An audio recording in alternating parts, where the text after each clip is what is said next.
دا په جلغوزیو هغه بار الوتکه ده چې غواړي له افغانستان څخه چین هیواد ته تر اوږده ځنډ وروسته جلغوزي ولېږدوي.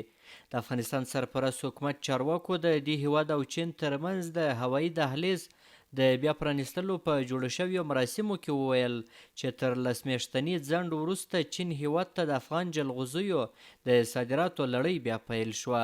د خوشحالۍ ځای دا دی چې ووایم نن به د افغانستان د جلغوزو د صادروونکو تجارانو او کامیر هوایي شرکت د هوکړه لیک له مخې 10 ټنه جلغوزه د کابل له هوایي ډګر څخه د متحده عربي اماراتو پر لور او بیا د چین د شانګهای هوایي ډګر ته واستول شي او دا لړۍ به دوام پیدا کړي.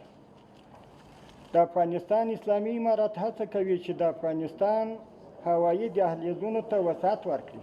د دوی په خبره چې په دې الوتکه کې 10 ټنه جلغوزي چین ته لیږدول کیږي او دا لړۍ به دوام پیدا کړي. دوی زیاته کړه د دې هوایي دهلیز په بیا پرانیستلو سره به د دواړو هیوادونو ترمنځ د سوداګرۍ په برخه کې مثبت تغیرات رامنځته شي. پروسش کال موږ 1 کیلو جلغوزي جناب جمله صاحب محترم په $4.50 لیږدل. 6 کال د خدای تعالی فضل دی موږ 1 کیلو جلغوزي به انشاءالله په $3.5 لیږو. زموږ انشاءالله د کامیر شرکت زموږ سره ژمنه کړې ده چې در دوبۍ پورې به زموږ 1 کیلو هر شی چې موږ وړو هغه په $1.5 دی، در چین پورې په $3.5 ده. د نورو جلغوزو د صادرولو لپاره د صنعت او تجارت وزارت الحمدلله هڅې روانې دي چې اروپا ته صادر کی، پاکستان ته صادر کی، امریکا ته صادر کی، عربي هیوادونو ته صادر کی او کوشش او هڅه روانه ده. په همدې حال کې یو شمېر افغان سوداګرو له CMG سره په خپلو خبرو کې د دې هوایي دهلیز له پرانیستلو څخه د هرکلي ترڅنګ زیاته کړه چې د چین هیواد په ګډون باید نورو هیوادونو ته هم هوایي دهلیزونه پرانیستل شي. یا 50 ټنه یا 80 ټنه په دغه کې د جلغوزي نه خلاصېږي. دا جلغوزي سیده داسې لکه دا لاندې میوه غوندې د سیزن 2 میاشتې 3 میاشتې دا سیزن چې ختم سي دا ټول مال په افغانستان کې پاتې کېږي، بیا د خلک ته ډېر ضرر رسېږي. اوس زموږ داسې تقاضا له دولت نه ده چې کومه لاري مقصد زموږ لار هغه څه جلغوزي د افغانستان نه ووځي. حاصلات خوب است، حاصلات ښه دي خو صادرات یې ولاړ وو. خبر شوم چې چین هیواد ته د جلغوزیو صادرات بیا پیل شوي دي. د دې خبر په اورېدو ډېر خوشحاله شوم. زه غواړم د ازبکستان او نورو ټولو هیوادونو لارې خلاصې شي او د افغانستان جلغوزي صادر کړل شي. په 100 ټنو زموږ جلغوزي نه خلاصېږي. چین هیواد ته باید نور هم صادر کړل شي.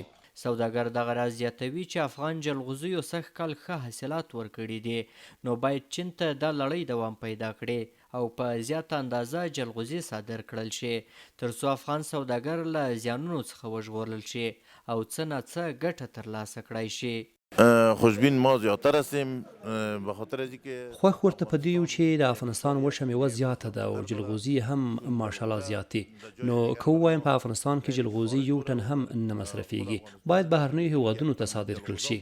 اوس چې کوم هوایي دهلیزونه پرانیستل شوي دي موږ ټول ورته خوشحاله یو. له اسلامي اماراتو زموږ دوست هیواد چین څخه مو غوښتنه دا ده چې د جلغوزیو په صادراتو کې باید ډیروالی راشي. دا په پلازمینه کابل کې د وچې میوې تر ټولو لوی ګودام یا مارکیټ ته له دې ځای څخه بهرنیو هیوادونو او د افغانستان یو شمېر سیمو ته وچه میوه صادریږي. پر داسې مهال د چین هیواد او افغانستان ترمنځ هوایي دهلیز پرانیستل شو او 10 ټنه جلغوزي په دغه هوایي دهلیز کې د یو پرواز په ترسره کولو سره چین هیواد ته صادر شول چې تر دې وړاندې افغان سوداګرو اندېښنه څرګنده کړې وه چې که چیرته د دوی وچه میوه په خاص توګه جلغوزي بهرنیو هیوادونو ته صادر نشي نو دوی ته به درانه مالي زیانونه ورسیږي. احسان الله کریمي، CMG، کابل.